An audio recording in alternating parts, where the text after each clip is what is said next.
तो टेंजेंट की वैल्यू को निकालने के लिए हम लोग क्या करते हैं, बेसिकली साइन थीटा को डिवाइड करते हैं कॉस थीटा के साथ। ओके।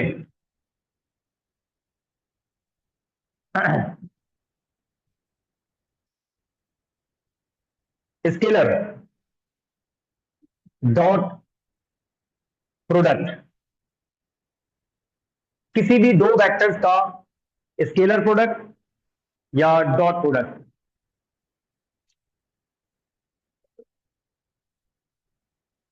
ठीक है, यानी कि इसको हम कहते हैं प्रोडक्ट ऑफ वेक्टर्स। और याद रखिएगा, जब भी हम किसी भी दो वेक्टर्स को मल्टीप्लाई करते हैं तो हमारे पास दो पॉसिबिलिटीज होती हैं।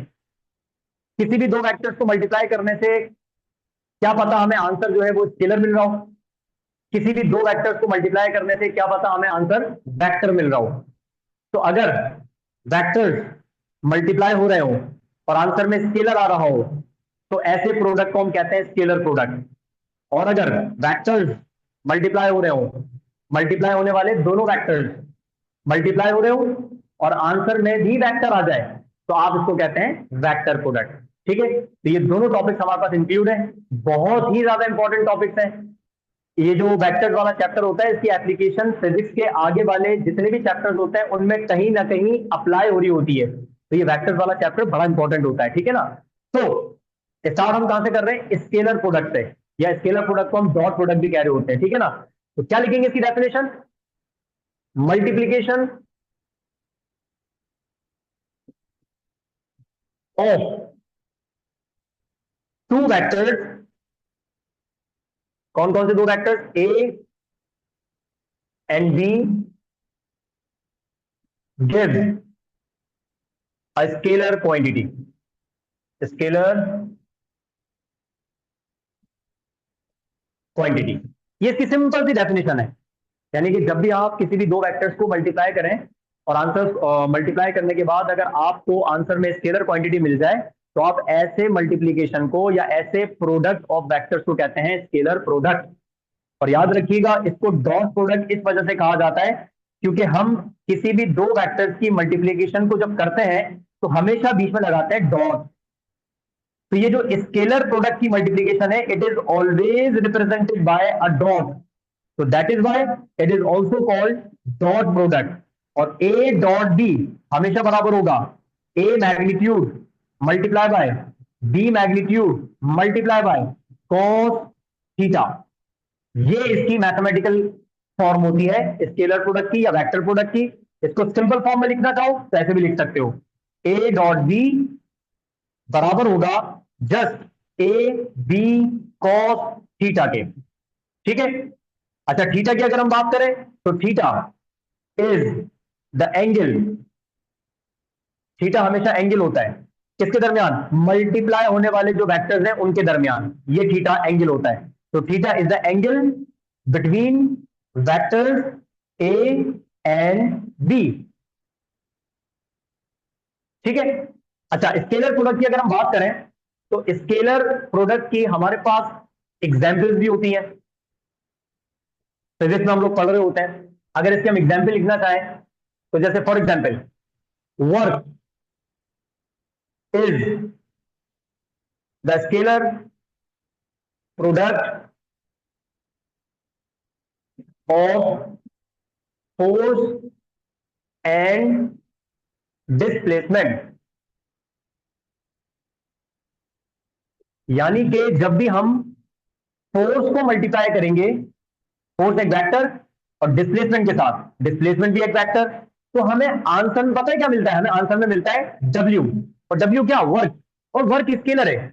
तो दो वेक्टर्स मल्टीप्लाई हो रहे हैं और आंसर में स्केलर आ रहा है, तो इसका मतलब ये डॉट प्रोडक्ट हुआ। तो हमें यहां पर बीच में डॉट लगाना होगा। तो हम क्या बोलेंगे, वर्क एक स्केलर प्रोडक्ट है किस किसका, फोर्स और डिस्प्लेसमेंट का। डॉट रिमूव करेंगे तो क्या बनेगा, F D cos theta is equal to W. यह वापस हो गई पहली एग्जाम्पल। तो W is equal to F dot D भी लिख सकते हैं, और W is equal to F D, dot remove किया तो क्या आ गया, कॉस थीटा। इसी तरीके से पावर इज द स्केलर या डॉट प्रोडक्ट प्रोडक्ट ऑफ, ये होता है फोर्स और वेलोसिटी का, फोर्स और वेलोसिटी का। कैसे लिखेंगे?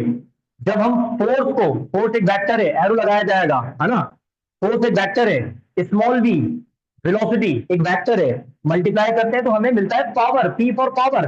पावर के ऊपर कभी भी एरो नहीं लगता, क्यों? क्योंकि पावर स्केलर है। और अगर दो वेक्टर्स को मल्टीप्लाई करके आंसर स्केलर आ जाए तो आपको इनको दोनों के दरमियान डॉट लगाना पड़ता है। तो क्या बोलेंगे?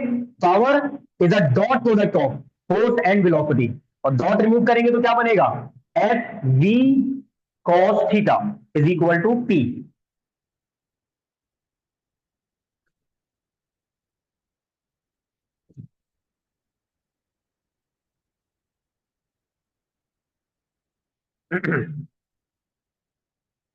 ठीक है, तो ये हमारे पास एग्जांपल्स होती है स्केलर प्रोडक्ट की या डॉट प्रोडक्ट की, कि यहाँ पे फिजिक्स में हमारे पास कौन सी क्वांटिटीज ऐसी हैं जो कि स्केलर प्रोडक्ट और डॉट प्रोडक्ट से बनती हैं। तो ये दो एग्जांपल्स आ गए। एग्जांपल के अंदर आप जो है वो इलेक्ट्रिक फ्लक्स भी लिख सकते हैं आगे। तो खैर हमें इन दो बातों में समझ आ गई कि हाँ भाई ये दोनों के जो है वो स्केलर प्रोडक्ट की एग्जाम्पल्स होती है। स्केलर प्रोडक्ट के आगे की तरफ चलते हैं, कुछ इंपॉर्टेंट चीजों को समझते हैं स्केलर प्रोडक्ट की। अच्छा एक बात याद रखिएगा, स्केलर प्रोडक्ट की अगर हम बात करें तो इसके फॉर्मूले में हमें cos थीटा नजर आ रहा है। और cos थीटा की बात ये होती है कि अगर एंगल 0 डिग्री हो तो cos की वैल्यू 1 होती है, यानी कि ये आंसर कहलाता है मैक्सिमम। ठीक है, अगर एंगल की वैल्यू 90 डिग्रीज हो तो इसकी आंसर, इसकी वैल्यू होती है 0। ये मैं भी आपको लिखवा चुका हूं ट्रिग्नोमेट्रिक रेशोज में। तो इसको हम कहते हैं 0 या मिनिमम। और इसी तरीके से अगर एंगल 180 डिग्रीज हो तो इसका आंसर होता है -1। और इसको हम कहते हैं नेगेटिव मैक्सिमम, नेगेटिव मैक्सिमम। ठीक है, अच्छा अब हमें बात करनी है कि हाँ भाई वर्क डन जो है, सॉरी, किसी भी दो वेक्टर्स का जो स्केलर प्रोडक्ट होता है वो कब मैक्सिमम होगा, वो कब जो है वो 0 होगा, और वो कब जो है वो मिनिमम होगा। इस -1 वाले को हम कहते हैं मिनिमम। ठीक है, तो अब याद रखिएगा, अगर हम बात करें कि कहाँ मैक्सिमम होगा, तो मैक्सिमम के लिए जाहिर सी बात है एंगल का 0 डिग्री होना जरूरी है। तो आप यहां पर लिखोगे कि scalar product of two vectors which are parallel, parallel का मतलब एंगल क्या बनेगा? 0 डिग्री, इज मैक्सिमम। याद रखिएगा, ऐसे दो वेक्टर्स जो आपस में पैरेलल हुए, उनके दरमियान एंगल 0 डिग्री हुआ, तो उन दो वेक्टर्स का स्केलर प्रोडक्ट हमेशा मैक्सिमम आएगा। मतलब फॉर एग्जांपल ये वेक्टर और ये वेक्टर पैरेलल है, इस वेक्टर को ए कह दें, इस वेक्टर को बी कह दें। इन पैरेलल वेक्टर्स का जब भी स्केलर प्रोडक्ट निकाला जाएगा हमेशा आंसर ये मिलेगा आपको, ए डॉट बी बराबर हो जाएगा सिर्फ और सिर्फ ए बी के। तो अगर इस फॉर्मूले में सिर्फ ए बी बच जाए तो इसका मतलब ये मैक्सिमम आंसर है। इस वाले फॉर्मूले में, वर्क के फॉर्मूले में सिर्फ एफ डी बच जाए, यानी कि फोर्स और डिस्प्लेसमेंट पैरेलल हो जाए, तो क्या बचेगा? एफ डी, क्योंकि ये बराबर हो जाएगा 1 के। तो अगर इस वाले फॉर्मूले में ये बच जाए तो हम कहेंगे वर्क मैक्सिमम हो गया। इसी तरीके से इस वाले फॉर्मूले में cos थीटा 1 हो जाए और ये बच जाए सिर्फ एफ वी, तो इसका मतलब हम कहेंगे पावर मैक्सिमम हो गई। तो स्केलर प्रोडक्ट या डॉट प्रोडक्ट मैक्सिमम हो जाता है जब एंगल क्या हो? 0 डिग्री, यानी कि वेक्टर्स का पैरेलल होना जरूरी है, सेम डायरेक्शन में होना जरूरी है। तो ऐसे दो वेक्टर्स का आंसर हमेशा मैक्सिमम आता है, क्योंकि cos 0 डिग्री बराबर हो जाता है 1 के।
ठीक है, maximum scalar product at an angle of 0 degree. इसी तरीके से अब हम बात करते हैं मिनिमम स्केलर प्रोडक्ट। मिनिमम नहीं कहते इसको, हम जीरो कहते हैं। ठीक है, जीरो की बात करते हैं। Zero, if the vectors are perpendicular या ऑर्थोगोनल, मीन्स उनके दरमियान एंगल बनेगा 90 डिग्रीज, देन स्केलर या their scalar product, their scalar product is zero. ऐसे दो वेक्टर्स जो आपस में परपेंडिकुलर हुए, फॉर एग्जाम्पल ये ए और ये बी आपस में राइट एंगल पर हैं, परपेंडिकुलर हैं, ऑर्थोगोनल हैं, तो ऐसे दो वेक्टर्स के दरमियान, क्योंकि एंगल 90 डिग्रीज बन रहा है और 90 डिग्रीज कॉस 90 डिग्री बराबर होता है जीरो के, तो जब आप इसको पुट करेंगे तो हमारा जो आंसर आ जाएगा ए डॉट बी का, वो आ जाएगा जीरो। ठीक है, तो परपेंडिकुलर वेक्टर्स का जो स्केलर प्रोडक्ट होता है वो हमेशा हमेशा जीरो के बराबर होता है। इसी तरीके से अगर हम बात करें, if the vectors are opposite या फिर एंटी पैरेलल, एंटी पैरेलल यानी कि उनके दरमियान एंगल बनेगा 180 डिग्रीज, तो इनका जो स्केलर प्रोडक्ट होगा वो बराबर आएगा नेगेटिव मैक्सिमम के। देखो, अगर 1 है तो ये पॉजिटिव मैक्सिमम है, यानी कि सिर्फ मैक्सिमम है, और अगर नेगेटिव 1 है तो इसका मतलब ये भी मैक्सिमम है लेकिन नेगेटिव लगा हुआ है, तो इस नेगेटिव मैक्सिमम को हम मिनिमम भी कहते हैं। Then their scalar product is minimum या फिर नेगेटिव मैक्सिमम। ठीक है, मींस अगर एक वेक्टर इस तरफ हुआ, दूसरा वेक्टर इसका ऑपोजिट हुआ, इन दो ऑपोजिट वेक्टर्स का जब भी स्केलर प्रोडक्ट निकाला जाएगा तो हमेशा आंसर आपको मिलेगा A dot B is equal to minus A B. मैंने आपको अभी बताया कि अगर आंसर में सिर्फ ए बी बच जाए और कॉस थीटा नजर नहीं आ रहा तो इसका मतलब ये आंसर मैक्सिमम है। तो देखो, ये भी मैक्सिमम है क्योंकि इसमें सिर्फ ए बी बचा हुआ है, लेकिन मैक्सिमम के साथ नेगेटिव लगा हुआ है, तो इसको हम कहते हैं नेगेटिव मैक्सिमम, और नेगेटिव मैक्सिमम को हम मिनिमम भी कहते हैं। मिनिमम का मतलब हमेशा जीरो नहीं होता। अक्सर स्टूडेंट ही याद कर लेते हैं, एक होता है मैक्सिमम और एक होता है मिनिमम, और मिनिमम मीन्स जीरो। नहीं, ऐसा नहीं है, मिनिमम हमेशा जीरो नहीं होता, जीरो जीरो होता है, और मिनिमम का मतलब यहां पर नेगेटिव वाला जो आंसर होता है। नेगेटिव मैक्सिमम जो होता है उसको हम कहते हैं मिनिमम, यानी कि वैल्यू इससे कम नहीं हो सकती। देखो ना, फॉर एग्जाम्पल -2, -1, 0, 1 और 2। अब आप देखो, इसमें सिंपल सी बात है, अगर मैं आपसे पूछूं कि आप ये बताओ -2 और -1 में से कौन बड़ा है, तो आप बोलोगे -1 बड़ा है ना। अगर मैं आपसे पूछूं कि बताओ -1 और +1 में से कौन बड़ा है, तो +1 बड़ा है। इसी तरीके से अगर मैं आपसे पूछूं कि बताओ -1 और 0 में कौन बड़ा है, तो आप बोलेंगे सर 0 बड़ा है, वो माइनस है, नेगेटिव वैल्यू है। तो नेगेटिव वैल्यू का मतलब ये होता है कि वो मिनिमम आंसर है। ठीक है ना, मिनिमम मतलब उससे कम आंसर नहीं होगा। फॉर एग्जाम्पल हमारे पास ये एक रेंज है, ये एक रेंज है -2 से लेकर +2, बस ये रेंज है, 2 से ज्यादा नहीं, -2 से कम नहीं। तो अब आप मुझे बताओ, क्या इस कंडीशन में मैं 0 को मिनिमम कह सकता हूं? ओ भाई, मैं इसको 0 को मिनिमम क्यों बोलूंगा? क्योंकि इससे मिनिमम आंसर मौजूद है। 0 से कम -1 होता है, -1 से कम -2 होता है, तो इस रेंज में सबसे छोटी वैल्यू जो है वो ये वाली है, दिस इज कॉल्ड मिनिमम। तो मिनिमम का मतलब नेगेटिव में आंसर आएगा। ठीक है ना, तो 180 डिग्री पर आंसर हमेशा मिनिमम आता है, सबसे कम आता है, और दूसरी बात, उसी को हम कहते हैं नेगेटिव मैक्सिमम। इसी तरीके से एक और पॉइंट, और वो ये लिख देता हूं कि if the angle is less than 90 degree, means theta less than 90 degree. अच्छा, ऐसा एंगल जो कि 90 डिग्री से कम होता है उसको हम कहते हैं एक्यूट एंगल, है ना, एक्यूट एंगल।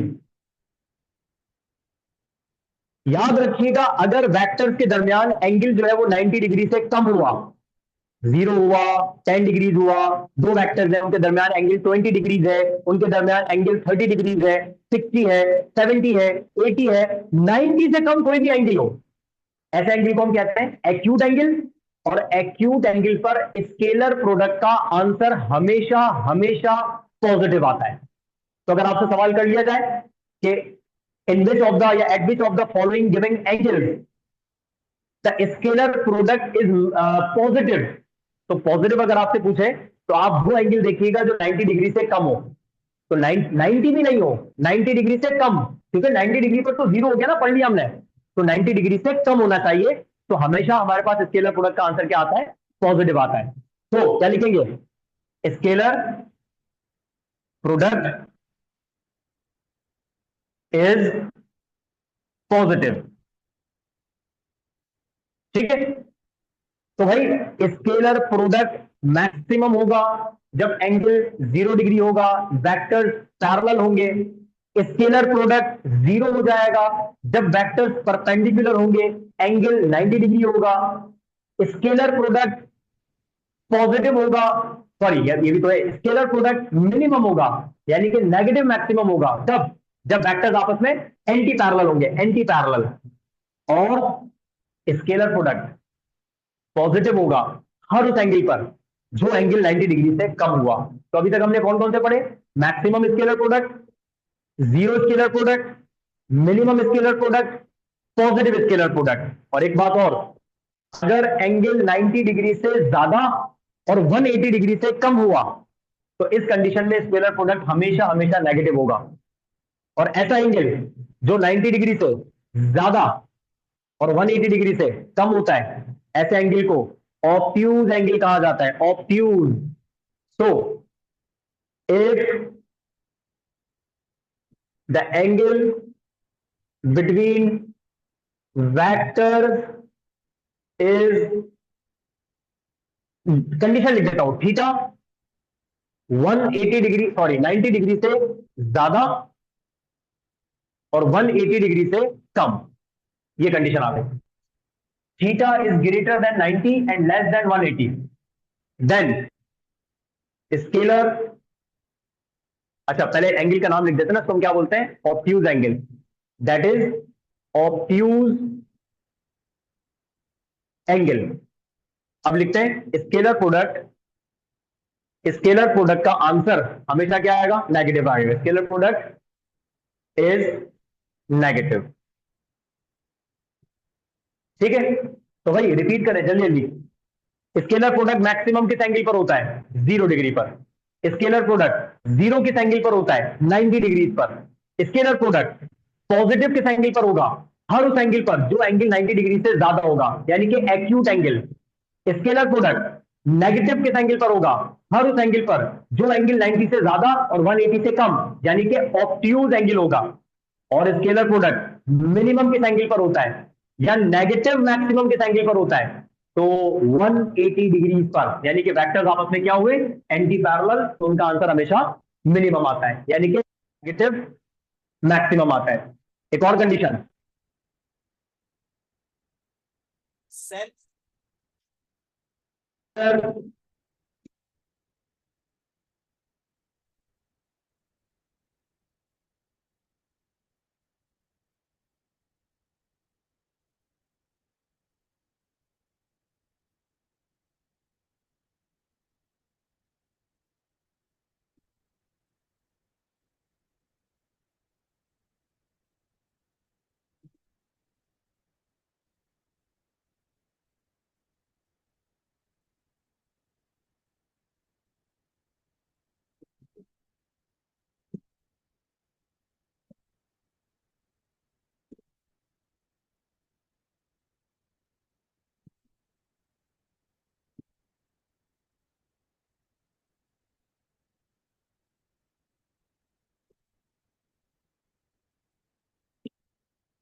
ओके, फिर हमारे पास एक कंडीशन होती है, इसको हम कहते हैं self scalar product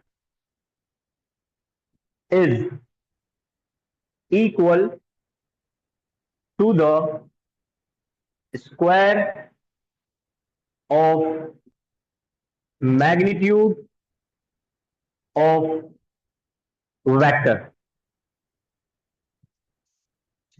self product का मतलब ये होता है, सेल्फ मतलब वेक्टर खुद उसी से मल्टीप्लाई हो, यानी कि अगर वेक्टर ए है तो अगर वो ए से मल्टीप्लाई हो रहा है तो उसको हम कहेंगे सेल्फ प्रोडक्ट। अगर बी से मल्टीप्लाई हो रहा है तो उसको हम कहेंगे सेल्फ प्रोडक्ट।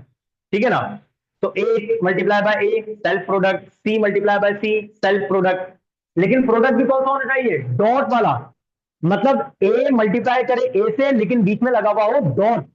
तो मतलब इसको हम ऐसे लिखेंगे, ए डॉट ए।